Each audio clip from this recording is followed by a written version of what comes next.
रसायन विज्ञान के इस महत्वपूर्ण टॉपिक पे आज हम लोग चर्चा करने वाले हैं, जो एग्जाम में बार बार प्रश्न जो के रूप में पूछे जाते हैं।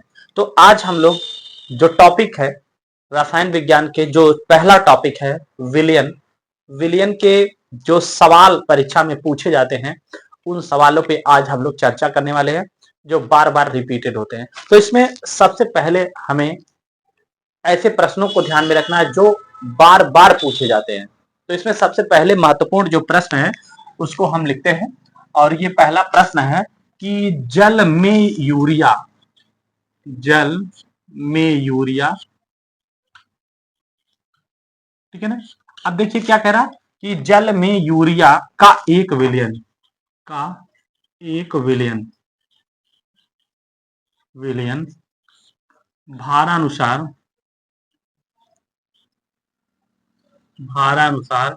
6% है, ठीक है ना।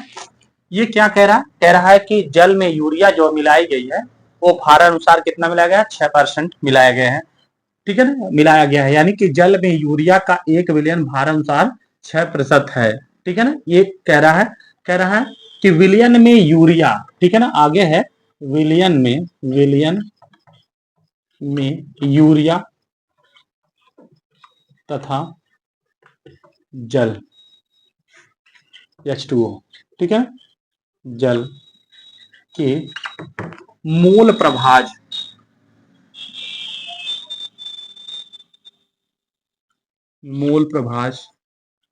की गणना कीजिए,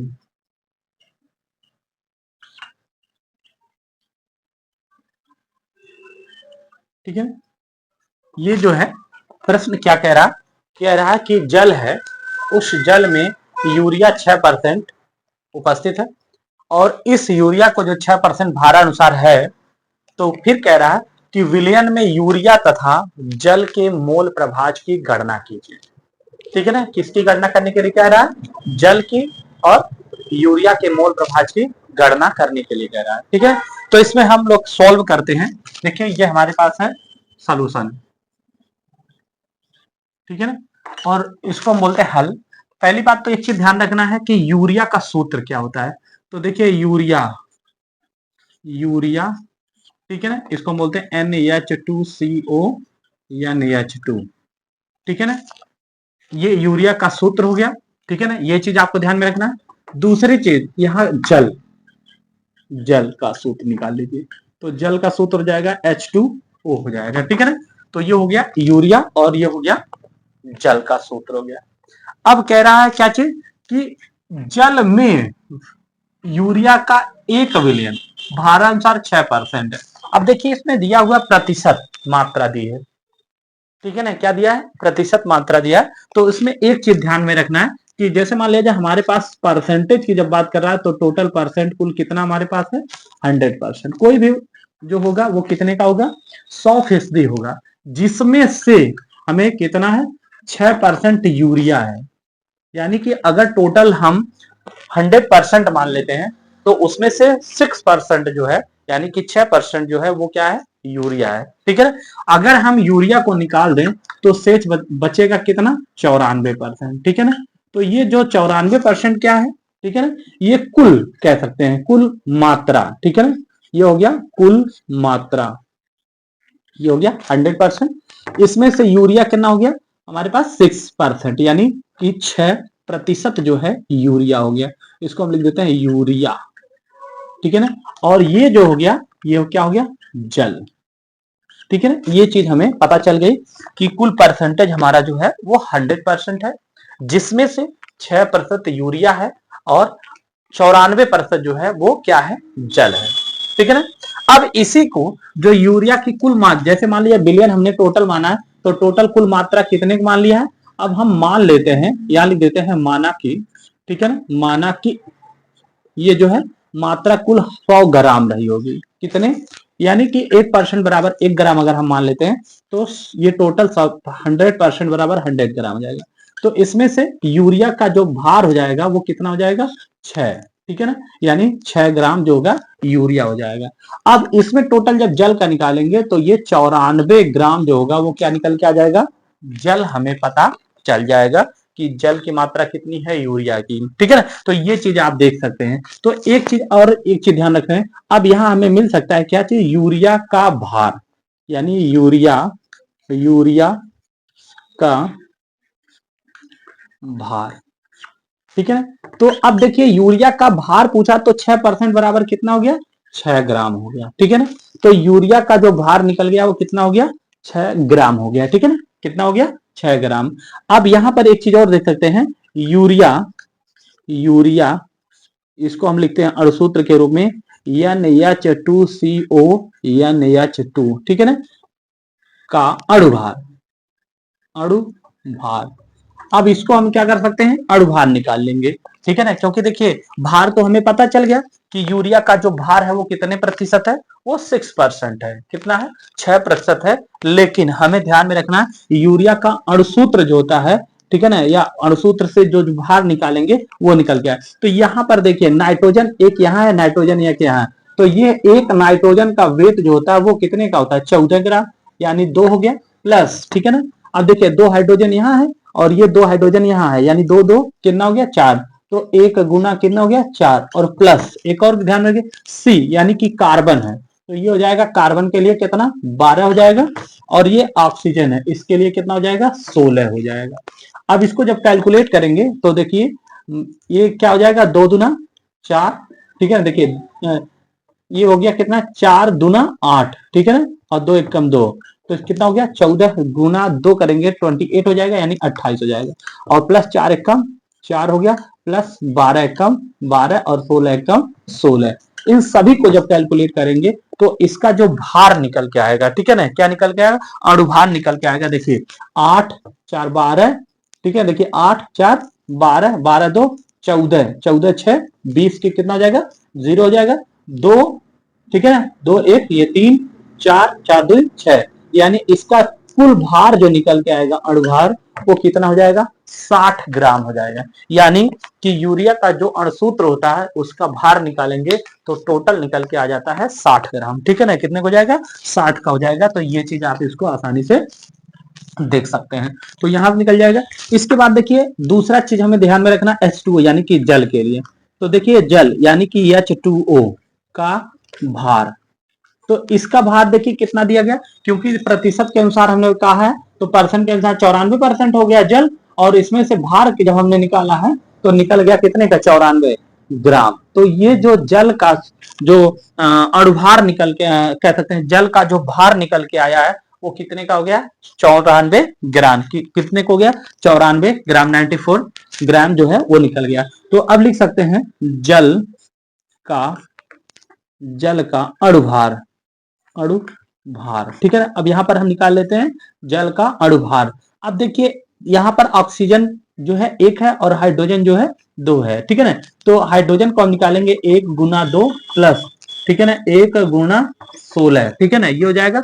जब इसको कैलकुलेट करेंगे तो देखिए 2 एक कम 2 और 16 एक कम 16, टोटल जब हम कैलकुलेट करेंगे तो ये हो जाएगा कितने के, 18 ग्राम जो होगा वो निकल के आ जाएगा, ठीक है ना। तो ये हमारा क्या मिल गया बच्चों, ये मिल गया क्या चीज, ये मिल गया आपका अणुभार निकल गया और भार पता चल गया, ठीक है ना, ये चीज। अब हमें क्या चीज ध्यान में रखनी है, ध्यान में ये रखना है कि हमें कह क्या रहा है, कह रहा है यूरिया, देखिए यूरिया और जल के क्या करने के लिए, मोल प्रभाज की गणना करने के लिए, ठीक है ना, किसकी, मोल प्रभाज की गणना करने के लिए कर। तो मोल प्रभाज की गणना के लिए सबसे पहले हमें फार्मूले पे ध्यान में रखना है। तो ये हो जाएगा क्या चीज, मोल प्रभाज, इसको इंग्लिश में मोल फ्रैक्शन बोलते हैं, मोल फ्रैक्शन, ठीक है ना, ये हो गया। और इसका जो सूत्र होगा वो क्या हो जाएगा, मोल प्रभाज chi equal to small n बटे small n plus capital N. ये हमारा क्या हो गया, फार्मूला निकल के आ गया, ठीक है ना। क्या निकल के आ गया, फार्मूला जो है वो पता चल गया कि मोल प्रभाज का जो फार्मूला है वो क्या है। तो ये मोल प्रभाज का फार्मूला हो गया chi equal to small n plus small बटे small n plus capital n, जो है ये फार्मूला हो गया, ठीक है ना। अब देखिए ये क्या है, ये काई जो है, ये जो डिनोट किए हैं ये मोल प्रभाज को दर्शाता है, ठीक है ना। और ये स्मॉल एन बराबर मोलों की संख्या, ठीक है ना, ये विलयन के मोलों की संख्या, और कैपिटल एन जो है विलायक के मोलों की संख्याओं को अभिव्यक्त करने का काम कर रहा है, ठीक है ना। तो ये चीज आप इसको देख पाएंगे। अब देखिए एक काम करते हैं, इसमें पहले हम स्मॉल एन का मान निकाल लेते हैं। तो स्मॉल एन बराबर होता है स्मॉल डब्ल्यू बटे स्मॉल एम, ठीक है ना। क्या होता है, स्मॉल एन बराबर होता है स्मॉल डब्ल्यू बटे स्मॉल एम, यानी बिलियन के मोलों की संख्या ज्ञात करने के लिए हमें फार्मूले ध्यान में रखनी होती है। और वो जो फार्मूला है वो कौन सा फार्मूला है, विलेय का भार बटे विलेय का अणुभार, या ठीक है ना। तो इसको हम लिख सकते हैं विलेय के मोलों की संख्या जो है हो जाएगा विलेय का भार बटे विलेय का अणुभार। तो देखिए अब पहले सबसे पहले हम क्या कर सकते हैं, इसके मान निकाल लेते हैं, फिर हम आगे बढ़ते हैं, ठीक है ना।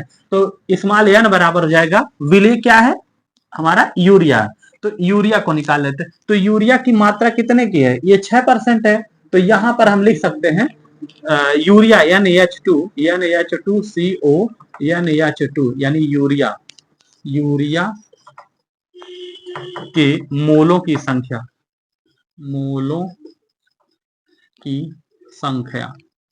ठीक है ना। संख्या बराबर यहां पर हम लिख दे रहे हैं स्मॉल एन बराबर स्मॉल डब्ल्यू बटे स्मॉल एम, और ये हो जाएगा स्मॉल, ये देखिए स्मॉल डब्ल्यू का मान कितना यहाँ पर है, ये 6 ग्राम है, ठीक है ना। तो यहाँ हम लिख देंगे कितने का 6, और अणुभार हमने कितना निकाला है मुन्ना, ये निकाला है 60 ग्राम। कितने का निकाला है, अणुभार जो है वो कितने का निकला है, 60 ग्राम है, ठीक है ना। तो कहाँ है, देखो यहाँ पे है।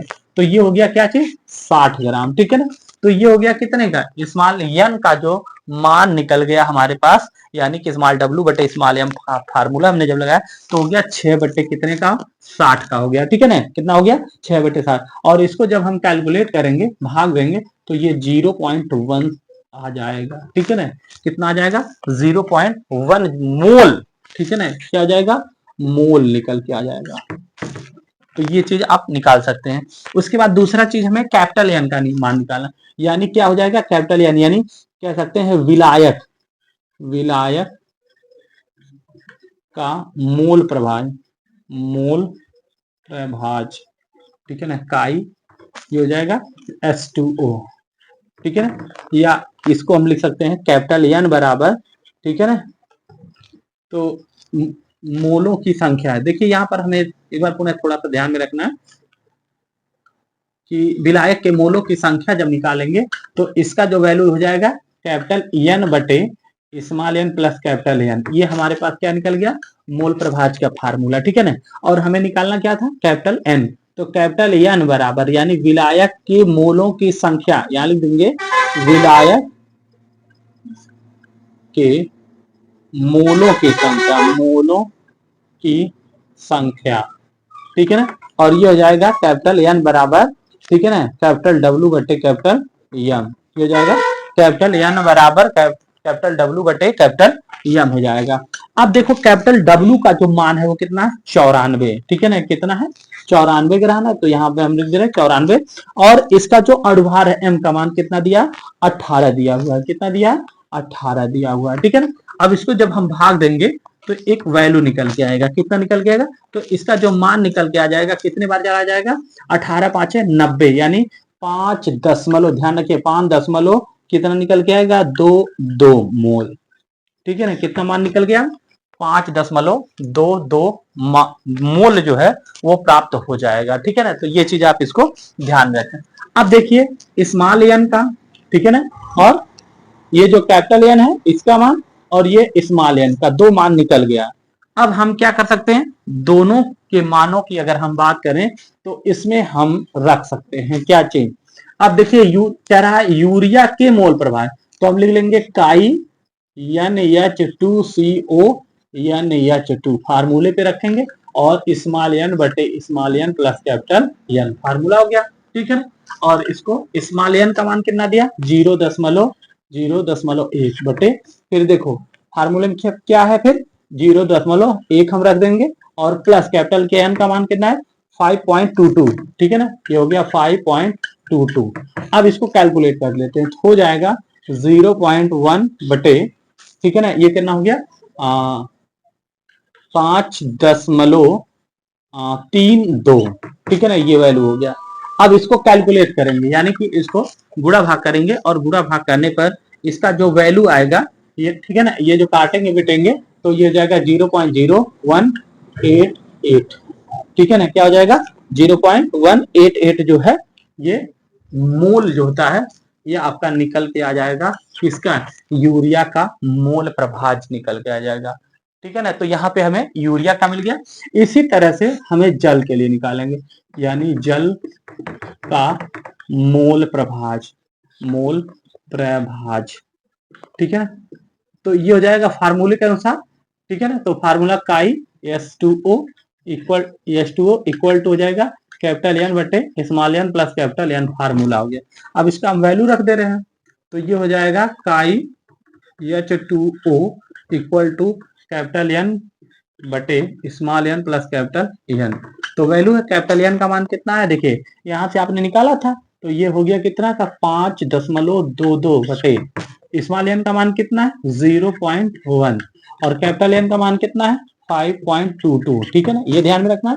इसको फिर कैलकुलेट करना है। ठीक है ना, क्या कर लेना, कैलकुलेट। जब कैलकुलेट करेंगे तो जाएगा 5.22 बटा ये कितना हो गया 5.32। ये 5 कितना हो गया 3.2 जो होती है ये कट जाएगा। और इसके बाद देखिए ये ना वैल्यू निकल गया, इसको हम गुणा भाग करेंगे यानी डिवीजन करेंगे, और डिवीजन करने पर ये कितने से कटेगा 0.0 कितने से 0.98 ठीक है ना। तो ये जो वैल्यू निकल के आ रही है ये हो जाएगा जल, यानी कि जल का जो आंसर हो गया वो कितने का हो गया मोल प्रभाग 0.9812 जो है वो जल का निकल गया। तो ये जो प्रश्न है ये बोर्ड में जो होती है पूछे जाते हैं। ठीक है ना, ये बार बार परीक्षाओं में जो होते हैं रिपीटेड किया जाते हैं, तो इसको आसानी से जो है अध्ययन कर सकते हैं। इसके बाद हम अगले दूसरे प्रश्न पे हम बात करते हैं। तो दूसरा जो प्रश्न है, यानी कि कह सकते हैं कि जो दूसरा प्रश्न है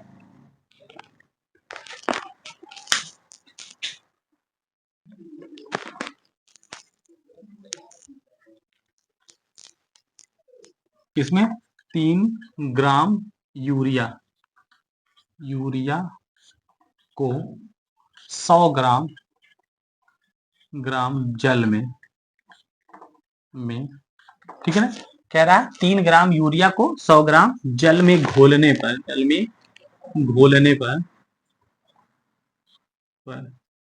ठीक है ना, कह रहा है 3 ग्राम यूरिया को 100 ग्राम जल में घोलने पर जल का क्वथनांक में उन्नयन, जल का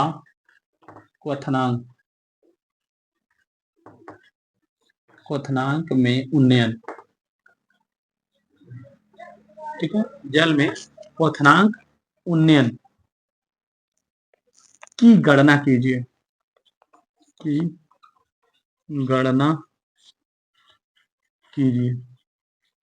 ठीक है ना, क्या करना है क्वथनांक की गणना करनी है। दूसरा चीज एक पॉइंट और कह रहा है, कि जल के लिए मोलल उन्नयन स्थिरांक, यहां लिख सकते हैं जल के लिए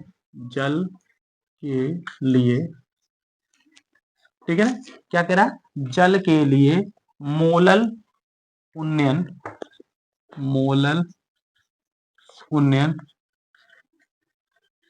स्थिरांक का मान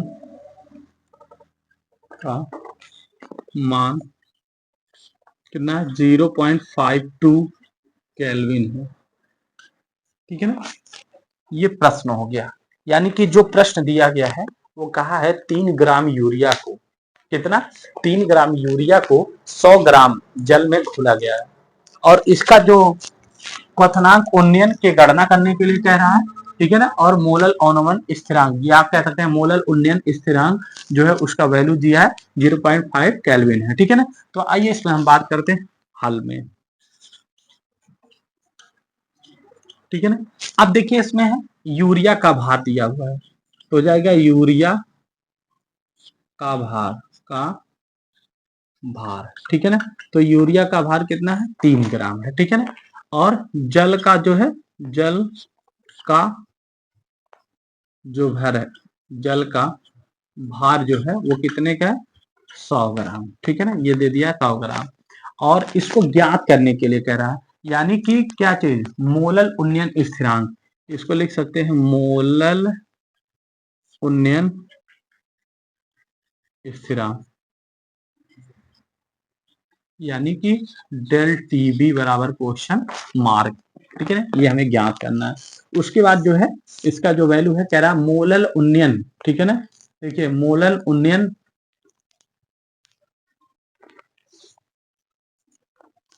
क्या कह रहा है, जल का क्वथनांक उन्नयन, जल का क्वथनांक उन्नयन। ठीक है ना, अब जल का क्वथनांक उन्नयन जो है इसको गणना करनी है, और जल का क्वथनांक उन्नयन जो होता है उसको हम डिनोट करते हैं किससे, डेल टी बी से, और ये क्वेश्चन मार्क हो गया।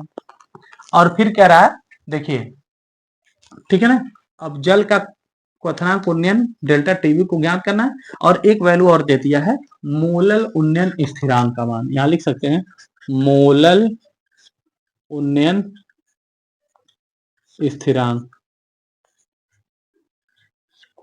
ठीक है, और ये होता है केवी, और इसका मान दे दिया है 0.52 केल्विन।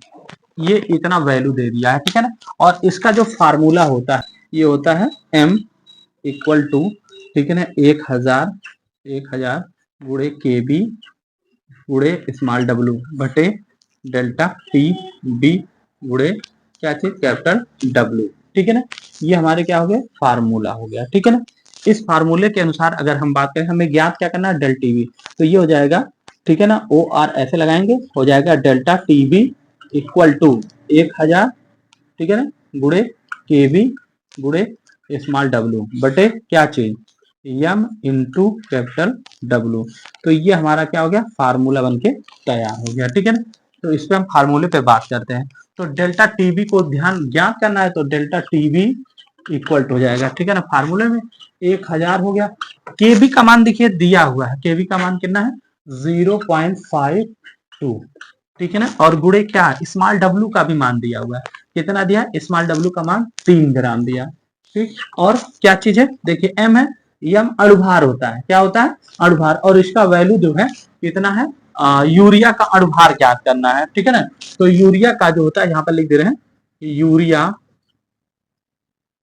यूरिया का अणुभार जो होता है वो कितना होता है, 60 होता है। ठीक है ना, तो यम का मान कितना हो गया 60, और गुणे, ठीक है ना, यम का मान कितना 60 हो गया, और विलायक का भार जो होता है वो कितना हो जाएगा 100 ग्राम हो जाएगा।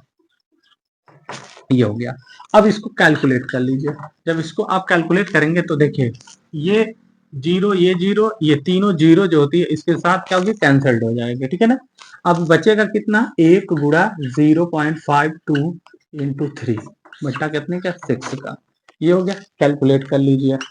तो इसका जब कैलकुलेशन करेंगे तो निकल के आएगा कितना का, मान ये कितना हो गया, 3 दूना 6 और 3 5 15। ठीक है ना, कितना हो गया, 3 दूनी 6 और 3 5 15, यानी कि 1.56 बटा कितना हो गया 6 हो गया। ठीक है ना, कितना हो गया 6, और इसको भाग दे दीजिए, तो जब भाग देंगे तो वैल्यू निकल के कितने का आ जाएगा, तो इसका जो भाग देंगे तो मान जो है निकल के आएगा कितना, ये आ जाएगा काटने पीटने पे जो वैल्यू है वो कितना हो जाएगा 0.26 आएगा आंसर इसका। ठीक है ना, कितने का आ जाएगा 0.26 आ जाएगा। ठीक है ना, तो इस तरह से इसको आप आसानी से लगा सकते हैं। ठीक, तो ये आपका आंसर हो गया।